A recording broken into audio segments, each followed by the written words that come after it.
Hey everyone, welcome back. Ready to dive deep. We're tackling Conrad Reicher's Disposable Men today. Yeah. And this one, well, it digs into something that might hit a nerve, especially for you guys in the married red pill community. It's this whole idea that in a lot of ways society's kind of made men disposable. Yeah, and what really struck me is how Riker doesn't just jump into the present day with that.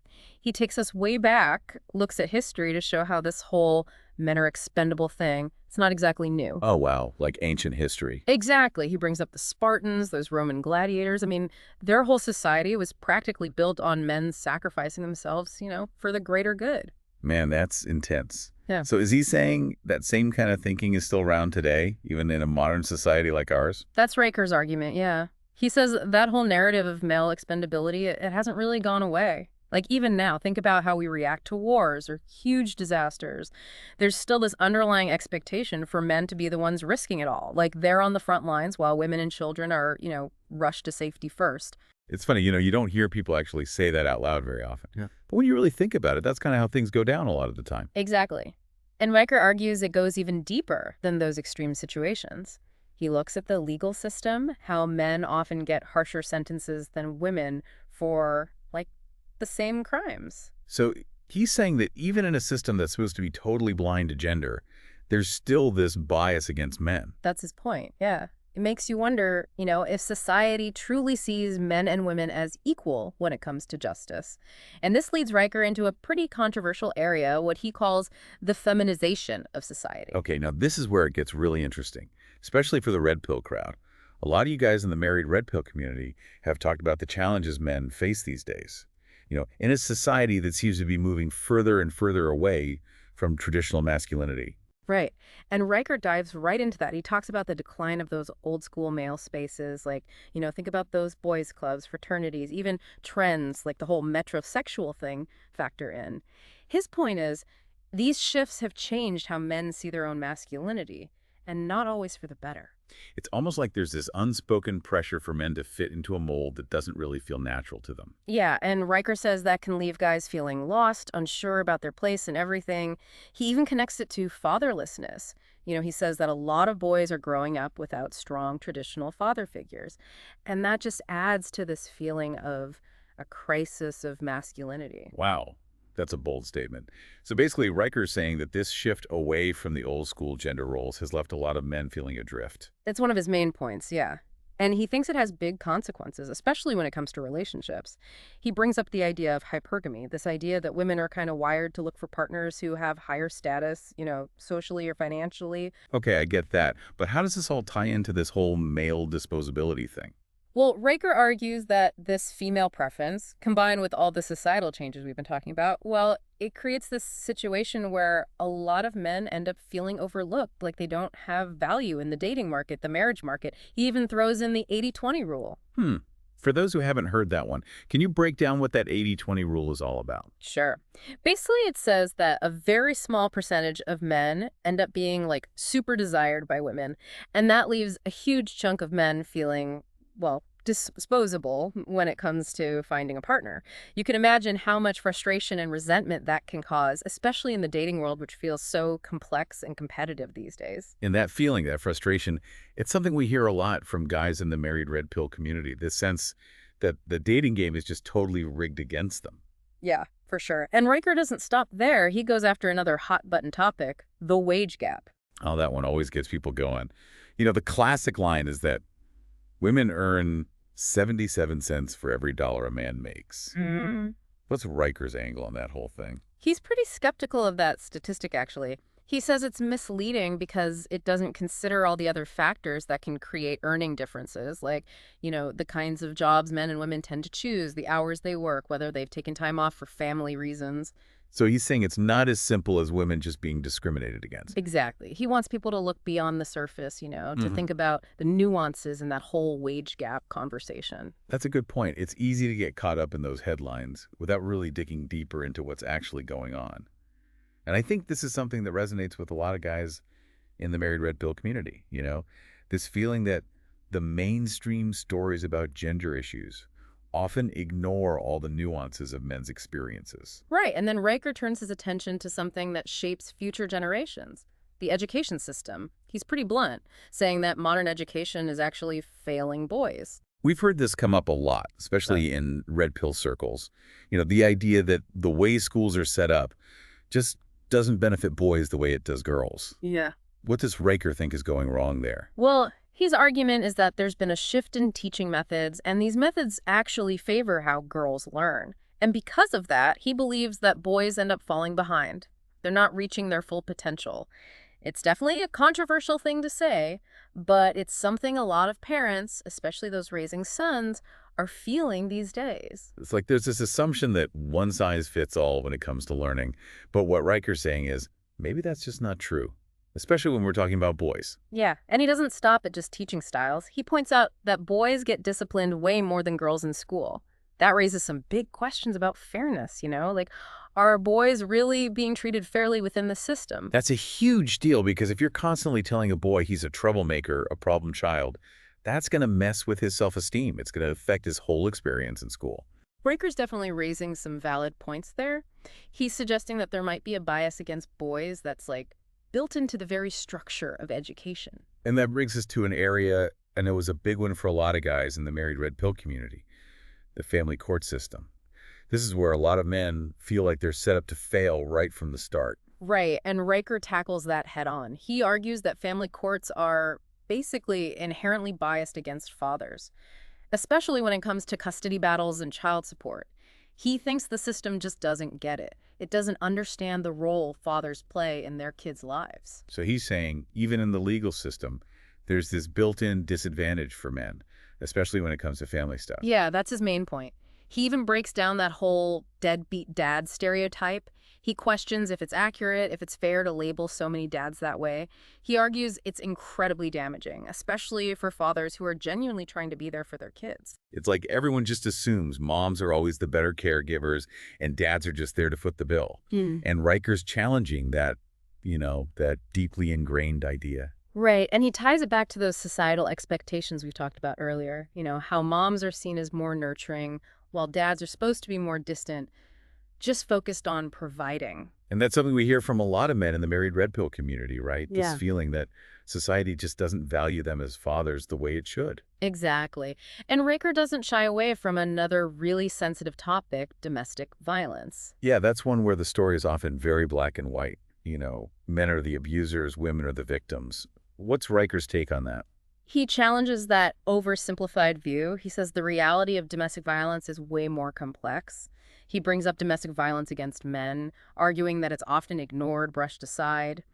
His point is, men can be victims too, and we can't just pretend that doesn't happen. That's a good point. It's easy to fall into that trap of thinking it's always men who are the aggressors. And Riker goes even further. He talks about false accusations, especially in cases of sexual assault or domestic violence, how devastating those can be for men who are wrongly accused. We hear about that a lot in the red pill community, that fear of being falsely accused and having your life ruined because of it. Yeah, Riker acknowledges that. He says that this pressure to believe all women, while well-intentioned, can sometimes create this environment where men's voices are shut down, like their experiences just don't matter. It's like a double whammy. Men are seen as more disposable in general, and then when they are victims of abuse or false accusations, people don't believe them. Exactly. And that leads to what Riker sees as one of the most tragic consequences of this whole idea of male disposability suicide. Yeah, the suicide rates among men are terrifying. We need to be talking about that a lot more openly. What does Riker have to say about it? He doesn't hold back. He points out the reality, how men are killing themselves at much higher rates than women. But that conversation often gets lost in the discussions about women's mental health. It's like men are expected to just suck it up, to be strong and silent when they're hurting. And that's just setting them up for disaster, right? This whole idea that men shouldn't express their emotions or ask for help when they need it. Riker's argument is that those expectations, that pressure to be stoic and self-reliant, they're part of why men struggle so much with mental health. So it's not just that individual men can't cope. It's that society makes it harder for them to even acknowledge their struggles, let alone get help. Exactly. And Riker asks readers to think about how often men are actually discouraged from getting help for their mental health. And that just makes the problem even worse. It's like they're afraid that admitting they need help is a sign of weakness, which is crazy, but that's the message a lot of men internalize. Yeah, and it has tragic consequences. So far, Riker's painted a pretty bleak picture. Does he offer any solutions, any ways to fight back against this whole narrative of men being disposable? He does. In the next part of the book, he starts shifting focus to solutions, ways to create positive change. Okay, good. Because I think we could all use a little hope right now. Welcome back. As we go deeper with Riker's Disposable Men, you know, there's something I've been thinking about, something we need to address, the whole incel thing. Yeah, it's a tough topic for sure, Yeah, but we can't just ignore it? And honestly, after that last conversation about male disposability, this feels like the next logical step. definitely. It's connected, Y- We were talking about how when men feel overlooked, undervalued, it can have serious consequences. Well, the incel community, it's kind of a manifestation of that, you know what I mean? Right. And it's important to approach this carefully. We need to try to understand where these guys are coming from. But we also can't just ignore the fact that there's a real dark side to this whole thing. Riker doesn't sugarcoat it either. He says that, yeah, feelings of isolation, rejection, resentment, those are understandable. But within the incel community, those emotions often get twisted up with this dangerous mix of entitlement and, frankly, misogyny. So it's not just about feeling lonely or frustrated. It's about actually blaming women for those feelings. That's a big part of it, yeah.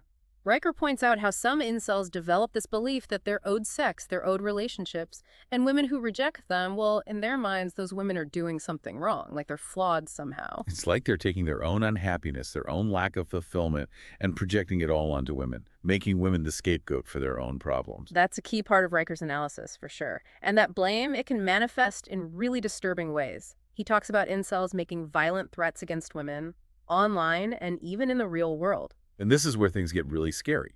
We can't ignore the fact that there have been acts of violence, really horrific stuff, carried out by men who identify with this whole incel ideology.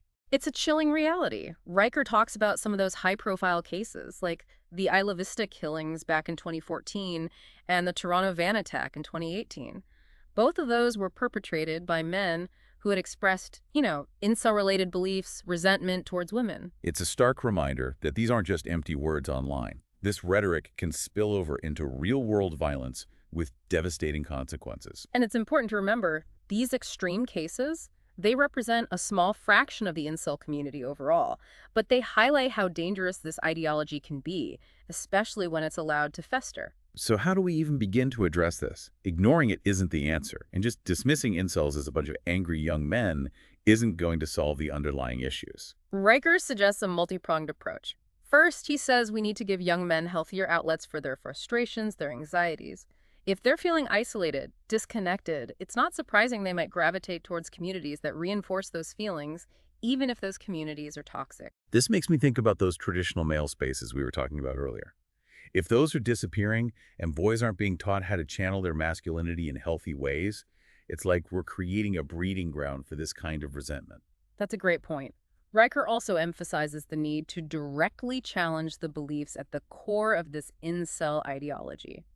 He talks about promoting a more realistic, healthy view of relationships and sexuality, one that's based on mutual respect and understanding. Right, we need to dismantle this idea that men are entitled to sex, to relationships, and that women are obligated to fulfill those desires. It's about teaching boys and young men that healthy relationships are built on consent, communication, genuine connection. Exactly. It's about fostering a culture where both men and women feel valued, empowered, and where healthy masculinity is celebrated, not demonized. And this ties back to what we were talking about earlier, addressing mental health issues. Riker points out that a lot of incels, they show signs of depression, anxiety, social isolation. He's right. And it makes sense. When you feel bad about yourself, about your place in the world, it's easy to start blaming others for your problems. And communities like the incel community, unfortunately, they can offer this twisted sense of validation, of belonging. It's a vicious cycle, and it really highlights the need for better mental health resources, especially for young men who are struggling. Riker argues that we need to break down the stigma around men seeking help for mental health issues. There's still this outdated idea that men should just tough it out, deal with their problems on their own. But bottling up those emotions, it only makes things worse. Absolutely. We need to create a culture where men feel comfortable talking about their feelings, reaching out for support, and prioritizing their mental well-being. And this is where I think the married red pill community can play a positive role. We can be that safe space for men to open up, share their struggles, and support each other. It's about fostering a sense of brotherhood, of camaraderie, a place where men can lean on each other for guidance and encouragement. We need to show each other that vulnerability isn't weakness, that asking for help is actually a sign of strength. It's about recognizing that we're not alone in this, and that together we can navigate these challenges and find healthier ways to connect and thrive. That's a powerful message, and it speaks to the need for a bigger shift in society and how we see and value men. Riker uses this phrase, it's provocative. He calls it the pussification of the West. He's talking about what he sees as a decline in traditional masculinity. Yeah, I've heard that term before, but I'm not sure I fully get it. Can you unpack that a bit? It's definitely a loaded term, no doubt. And it's important to be nuanced here to avoid generalizations or stereotypes. But basically what Riker's arguing is that there's been this move away from valuing those traditional masculine traits, things like strength, stoicism, assertiveness. He sees this happening in Western societies. And I think this is something a lot of men in the married red pill community relate to. There's this feeling that society is sending mixed messages about what it means to be a man today. It's a valid point. And Riker links this shift to the rise of feminism. He argues that as women have gained more rights, more opportunities, which is great, it's also left some men feeling, well, emasculated, like they're not sure where they fit in anymore. So he's not saying that women's progress is a bad thing, but he's saying that the way it's happened has kind of created some unintended consequences for men. That's the heart of his argument, yeah. He's not saying we should roll back women's rights or anything like that. He's just saying that we need to acknowledge that men are also navigating a changing landscape, and their needs and experiences matter too. What are some of the cultural trends he points to as evidence of this shift? He talks about the decline of those traditionally male-dominated industries like manufacturing and construction, the rise of the metrosexual, this increasing emphasis on sensitivity and emotional expression in men. Those are all interesting observations. It does seem like there's been a real move away from those traditional gender roles in recent decades. It's worth thinking about how that's affecting how men see themselves. And Riker's argument is that this shift has had some downsides for men. Things like lower self-esteem, more mental health problems, and this sense of feeling like they don't belong, like they're disenfranchised. Yeah, that makes sense. If men are constantly being told that the ways they've traditionally been, the roles they've traditionally filled, those aren't valued anymore, it's easy to see how they might start to feel lost, maybe even disposable. Exactly. And he argues that this feeling of disposability, it's feeding into some of those worrying trends we're seeing among men, like those rising suicide rates, and the fact that fewer men are getting married. So it's not just that men are feeling bad about themselves, it's that there are real-world consequences. It's affecting their lives, their relationships, even their physical and mental health. Right. And even though he paints a pretty bleak picture, Riker does offer some solutions. Okay, good. I'm definitely ready to hear about those. Yeah. What does he suggest we do? Well, Riker believes that we need to kind of reclaim the positive aspects of traditional masculinity, but at the same time, we need to adapt to the changing roles of men in modern society. So it's not about trying to go back in time, but finding a new balance, a way to bring those positive parts of masculinity into today's world. Exactly. He talks about encouraging boys and young men to develop their physical strength, their emotional resilience, their sense of purpose. These are all qualities that are valuable for anyone, regardless of gender. Absolutely. It's about raising boys who are strong and capable, but also emotionally intelligent, compassionate. Right. And Riker highlights how important male mentorship is. He believes that older men, they have a responsibility to guide younger men, share their wisdom and experience, help them navigate the challenges of being a man in the 21st century. It's something we hear about a lot in the married red pill community, this desire for strong male role models, mentors who can help younger men figure out life and relationships. It's about creating those supportive networks, passing down the knowledge and skills that help men thrive. So Riker's saying that by rediscovering the good parts of masculinity and building those support networks, we can help men feel more confident, more fulfilled, and like they actually matter to society. It's about recognizing that masculinity isn't inherently toxic. It's something to be celebrated, to be embraced. It's about finding that balance between strength and sensitivity, assertiveness and compassion, individuality and connection. And it's about challenging the narratives that tell men they're limited, reminding ourselves that men have just as much to offer the world as women do. Now, Riker also dedicates a whole chapter to something that's especially relevant to us, the assault on free speech. It's a huge issue, especially for groups like the married red pill community, groups who are often challenging those mainstream ideas about gender and relationships. Riker argues that there's this worrying trend towards silencing dissenting voices, especially voices that question feminist orthodoxy. It's happening all the time, right? On social media, on college campuses, even in the mainstream media. He's spot on. He gives examples of men's rights activists being deplatformed, having their events shut down, being accused of hate speech just for expressing their views. It's dangerous, this kind of censorship. It shuts down open dialogue, creates this atmosphere of fear where people are afraid to speak their minds. It's like they're trying to kill the conversation before it even starts. Exactly. And Riker argues that it's counterproductive. If you try to silence these voices, you're not actually addressing the issues they're raising. You're just pushing them further underground, where they can fester and potentially become even more extreme. It's like trying to put out a fire by throwing a blanket over it. You might think you're containing it, but you're actually making it more likely to explode. That's a great analogy. Riker advocates for a culture of free speech, where all viewpoints, even the controversial ones, the unpopular ones, can be expressed and debated openly and honestly. That's something at the core of the married red pill community. We believe in open dialogue, even when it's uncomfortable, even when it challenges us. We need to be able to have honest conversations about gender, about relationships, about the challenges men are facing, without being afraid of being silenced or demonized. He's not advocating for hate speech or harassment. He's advocating for the freedom to express different viewpoints, to engage in respectful debate. It's about recognizing that even if we disagree with someone, they have the right to be heard. And who knows, maybe through open dialogue, we can find some common ground, work towards solutions together. Now, Riker also connects this assault on free speech to the suppression of male spaces. We were talking about this earlier, the idea that those traditional places where men could connect, they're under attack. Riker goes deeper into that. He argues that there's been a deliberate effort to eliminate these spaces, all under the guise of inclusivity. We've seen it happen, right? Fraternities getting shut down, Yeah. men's clubs being forced to admit women, even informal gatherings of men being scrutinized for potentially excluding women. Riker sees this as a direct attack on masculinity. He argues that men need spaces where they can just be themselves, where they can bond with other men, where they can explore their masculinity without having to constantly worry about offending someone or breaking some social rule. It's not about excluding women. It's about recognizing that men and women have different needs, and those needs can be met in different ways. It's about understanding that men need those spaces where they can connect with each other on a deeper level, share their experiences, and support each other. He argues that these spaces are crucial for men's mental health, for their well-being. If men don't have those outlets where they can be with other men, they're more likely to feel isolated, depressed, maybe even suicidal.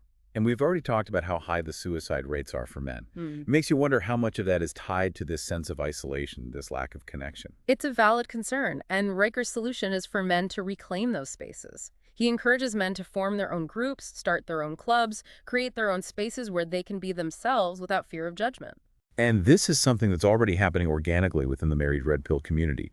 We're creating online forums, support groups, even real-world meetups where men can connect with each other, share their experiences, and offer each other support and advice. It's about fostering a sense of brotherhood, of solidarity, recognizing that we're stronger together than we are apart. It's about creating a space where men can be vulnerable with each other, talk about their struggles, their victories, and learn from each other's experiences. Another theme Riker keeps coming back to is how men are portrayed in the media.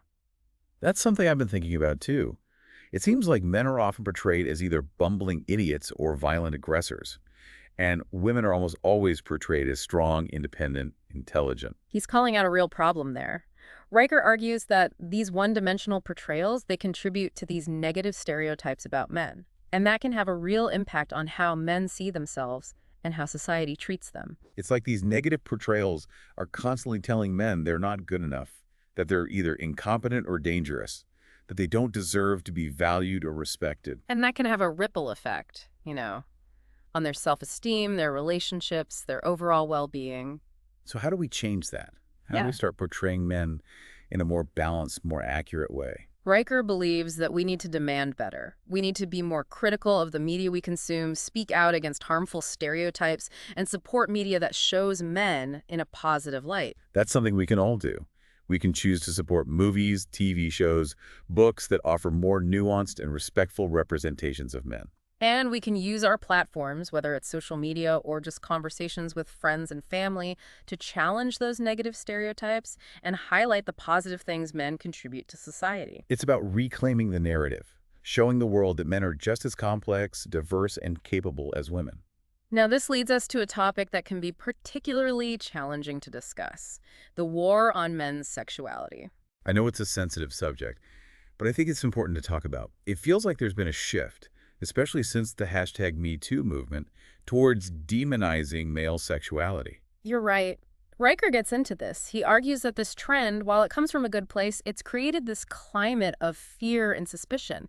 Men are afraid to express their sexuality in healthy ways. It's like everyone assumes all men are potential predators, Yeah. and any expression of male sexuality is automatically dangerous, aggressive. Riker cautions that this kind of thinking, it's harmful to both men and women. It creates this atmosphere of distrust, resentment, makes it hard for men and women to navigate relationships, intimacy in a healthy and fulfilling way. That kind of atmosphere doesn't help anyone. It just leads to more misunderstanding, more conflict, less genuine connection. Exactly.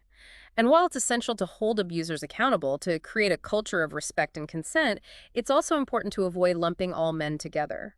Riker suggests we need to find ways to have open, honest conversations about sexuality without resorting to blame or judgment. I know that can be really difficult these days. These conversations are often so polarized, so emotionally charged. It's a challenge, no doubt, but it's a conversation we need to have. Riker encourages us to challenge the narratives that are fueling this war on men's sexuality and to work towards a more balanced, nuanced understanding of these really complex issues. And I think the married red pill community can be a part of that conversation. We can create a space where men feel safe to talk about their sexuality, their desires, their fears, without being judged or shamed. It's about fostering openness, honesty, where men can learn from each other, support each other, and explore their sexuality in a healthy, responsible way. It's about recognizing that sexuality is a natural, healthy part of life. And men shouldn't have to feel ashamed or afraid to express their desires, to explore their sexuality, as long as it's respectful and consensual. And then Riker shifts gears to something that often gets overlooked: men's health and well-being. Yeah, it does feel like there's a lot of focus on women's health, which is important, but men's health often takes a back seat. He highlights that disparity, absolutely. Riker points out that men actually have shorter lifespans than women, and they're more likely to die from things that are preventable, like heart disease, cancer, and suicide. Wow, those are some pretty sobering statistics. Yeah. What does he think is behind that? He points to a few factors: biological differences between men and women, lifestyle choices, and that societal expectation that men should be strong and stoic. It's like there's this unspoken rule that men aren't supposed to complain, like showing weakness is not allowed. And that can be really bad for their health. If men don't feel comfortable asking for help when they need it, they're more likely to let health issues go unchecked, and those problems can get worse. They're expected to be these invincible warriors, like they can handle anything life throws at them. Yeah. But the reality is men are vulnerable too, physically and emotionally. Exactly. And Riker encourages men to take their health seriously, to get regular checkups, and to ask for help when they need it, whether it's for physical or mental health issues. It's about realizing that taking care of yourself isn't weak. It's a sign of strength, of self-respect. He also talks about the importance of living a healthy lifestyle. Things like eating a balanced diet, exercising regularly, getting enough sleep. Those are all things we have control over. We can choose to make healthier choices, choices that will benefit us in the long run. Absolutely. And finally, he highlights the importance of social connections. Research shows that social isolation can have a negative impact on both our physical and mental health. That's another area where I think the married red pill community can be a real force for good. We can offer each other support, encouragement, and we can help each other make healthier choices. It's about building a community where men feel valued, respected, and supported. And it's about recognizing that we all need help sometimes. And there's absolutely no shame in asking for it. Now, sticking with men's health, Rager brings up a really stark statistic: the fact that men are significantly more likely to die by suicide compared to women. It's heartbreaking to think about all those men struggling silently, feeling like they have nowhere to turn. Rager links this back to what we were talking about earlier: that pressure on men to be strong, to not show their emotions, the lack of support networks for men, and the stigma around seeking help for mental health issues. It's like society expects men to just man up and deal with their problems on their own. And that can be deadly, like we were saying. So how do we change this? How do we create a culture where men feel like it's okay to reach out for help when they need it? Raker believes it starts with open, honest conversations about mental health. We need to break down the stigma, let men know they're not alone, and that there are resources available to support them. This is where I think the Married Red Pill community can really make a difference. We can offer each other that sense of belonging, a safe place to talk about our struggles, and a reminder that getting help is a sign of strength, not weakness. It's about building a community where men feel seen, heard, understood. And recognizing that everyone needs help sometimes, and there's no shame in asking for it. Riker then shifts focus to a topic that's really important for many in the married red pill community: men's rights activism. It can be a controversial topic, for sure, but I think it's a conversation we need to have. Riker presents men's rights activism as a vital tool to challenge this whole idea of male disposability, to advocate for positive change. Yeah, the Married Red Pill community, we often talk about the need for men to reclaim their power, to stand up for their rights, and to create a better future for themselves and for future generations. Riker actually dives into the history of the men's rights movement. He traces it back to the 19th century and discusses how it's evolved over time. It's fascinating to see how the movement has grown and adapted to the changing world. He also acknowledges the challenges the movement faces today. Things like accusations of misogyny, attempts to silence its voices, and the difficulty of getting its message out in a culture that often minimizes or dismisses men's issues. Those are all real challenges. It can be frustrating, feeling like you're always fighting an uphill battle. But despite those challenges, Riker believes that the men's rights movement is crucial for creating a more just and equitable society. He sees it as a force for positive change, something that's challenging those harmful stereotypes, advocating for what men need, and working to create a world where men and women are treated equally. And he encourages men to get involved in the movement, to speak out about the issues that matter to them, and to support organizations that are working to advance men's rights. That's a call to action that I think a lot of men in the Married Red Pill community are ready for. We're tired of being silent. We're ready to stand up for ourselves, for each other. It's about recognizing that we have a voice, and those voices deserve to be heard. It's about creating a world where men are valued, respected, and appreciated for the unique contributions they make. And in the end, Riker wraps up his book with this vision of gender equality, one that recognizes the unique challenges both men and women face, and seeks to create a world where everyone can truly thrive. That feels like the ultimate goal, right? A world where men and women can work together, support each other, and celebrate their differences. He believes that true equality isn't about sameness, it's about fairness. It's about creating a society where everyone has the opportunity to reach their full potential, regardless of their gender. It's about recognizing that men and women have different strengths, different weaknesses, and that those differences should be something we celebrate, not something that divides us or creates resentment. It's about working together to create a society where everyone can thrive, where everyone feels valued, and where everyone has the chance to live a fulfilling and meaningful life. Riker's book is a powerful, thought-provoking look at the challenges men face in the world today. It's a call to action. He's urging men to reclaim their masculinity, to fight for their rights, and to create a world where they are valued and respected. And it reminds us that we have the power to change our own lives, to challenge the narratives that try to limit us, and to build a better future for ourselves and for the generations to come. Welcome back for the last part of our deep dive into Disposable Men. We've covered some heavy stuff, that's for sure, from like the historical roots of male disposability all the way to the challenges men are up against today. But I'm really curious about those solutions Riker talks about. He doesn't just leave us with a bleak outlook, does he? No, not at all. Actually, a good chunk of the book is dedicated to exploring potential solutions, paths to positive change. And it all starts with a change in mindset. Oh, okay, I like that. What kind of mindset shift are we talking about here? Well, Raker says we need to move beyond this victimhood mentality. That can sometimes be a big part of these conversations about men's issues. It's not about dwelling on how men have been wronged or feeling powerless. It's about taking control, becoming active agents of change. So it's about empowering men to take action, to create a better future for themselves. Exactly. Riker encourages men to focus on self-improvement, both physically and mentally. He talks about taking care of our health, developing our skills and talents, and building a strong sense of purpose. I love that message. It's about realizing that we have the power to shape our own destinies, no matter what challenges come our way. That's it. And he argues that this self-improvement stuff, it's not just about personal fulfillment. It's also about becoming the best versions of ourselves so we can contribute more to our families, our communities, society as a whole. Like they say, you can't pour from an empty cup. If you're not taking care of yourself physically and mentally, it's tough to really be there for the people in your life. No doubt about it. And Riker also stresses the importance of those strong, supportive relationships with other men. He sees male camaraderie, brotherhood, as essential for men's well-being and success. This is definitely something that hits home for the married red pill community.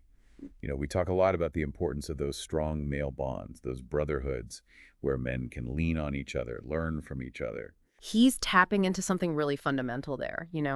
Men need other men in their lives. We need that camaraderie, that shared understanding, that support system that only other men can truly provide. And this connects back to what we were saying before about the loss of those traditional male spaces. Yeah. If we're not intentionally creating those spaces where men can connect, it makes sense that so many are feeling isolated and lost. He's not saying women don't have a place in men's lives. It's just about recognizing that there's something special, something valuable about those male-to-male connections, and we need to make sure those connections are nurtured. Now, Riker also talks about fatherhood. Hmm. And that's obviously a huge topic for the married red pill community. Mhm. What's his take on the role fathers play in creating a better future for men? He sees fathers as playing a crucial role, no doubt. He talks about how important it is for dads to be present, engaged in their kids' lives, and not just as providers, but as active participants in their emotional and psychological development. It's about being more than just a paycheck, right? Yeah. It's about being a role model, a mentor, a guide, a source of strength and wisdom for your kids. Exactly. He wants dads to teach their sons about responsibility, respect, those values that'll help them become successful, well-adjusted men. And that's especially important today, with fatherlessness on the rise. So many young men are growing up without those positive male role models. Yeah, it's about breaking those cycles, Okay. creating a new generation of men who are equipped to face the challenges of today's world and build those strong, healthy relationships.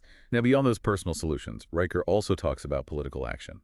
What does that look like in his view? Oh, he definitely doesn't shy away from the political side of things. He wants men to get involved in the political process, vote for candidates who support men's rights and advocate for policies that benefit men and families.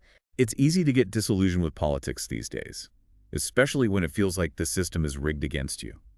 But Riker's saying we can't just sit back and complain. We have to get involved, be active in shaping the future we want. He sees political engagement as a way for men to have their voices heard, to actually influence the decisions that impact their lives. He's not pushing any specific political party or ideology. It's more about recognizing that politics affects us all, and we have a responsibility to engage with it. It's about holding our elected officials accountable for creating a fair and just society for everyone, including men. Absolutely. Along with political action, Riker also wants men to support men's rights organizations. He sees those organizations as crucial for advocating for men's needs, challenging those harmful stereotypes, and working towards a more balanced and just society. I know there's some amazing organizations out there doing incredible work for men and boys. They provide legal support, raise awareness about men's issues, and offer resources to men who are struggling. And those organizations need our support to keep going. Whether we volunteer our time, donate money, or just spread the word about what they do, we can all play a part. It's about putting our actions behind our words, Right. making a real difference in the lives of men and boys. That's the key. And when you get down to it, Riker's message is all about hope and empowerment. He doesn't want men to feel defeated, like they can't change things. He wants us to realize that we have the power to change our lives, challenge those narratives that hold us back, and create a better future for ourselves and for the next generation. It's about owning our power as men, recognizing that we have something unique and valuable to offer the world. It's about reclaiming masculinity, embracing those good parts of what it means to be a man, and working together to create a world where men are valued, respected, and appreciated for who they are. This deep dive into Disposable Men, it's been quite a journey. We've explored some tough topics, some dark places, but we've also found some powerful insights, some reasons to be hopeful. What's the biggest takeaway for you from Riker's work? I think for me, it's that reminder that even when it feels like we're fighting an uphill battle, we're not alone. There are more and more men waking up to these issues, challenging the way things are, and committed to building a better world for themselves and their sons. It's about coming together as brothers, supporting each other, learning from each other, and working together to create a future where men can truly thrive. I couldn't agree more. This deep dive has been amazing, and I want to thank you for being here with me on this journey. And to everyone listening, I encourage you to keep exploring these ideas, to have those open and honest conversations about the challenges men are facing today, and to get involved in creating a future where all men feel valued, respected, and empowered to live their best lives. Absolutely. Until next time, keep diving deep.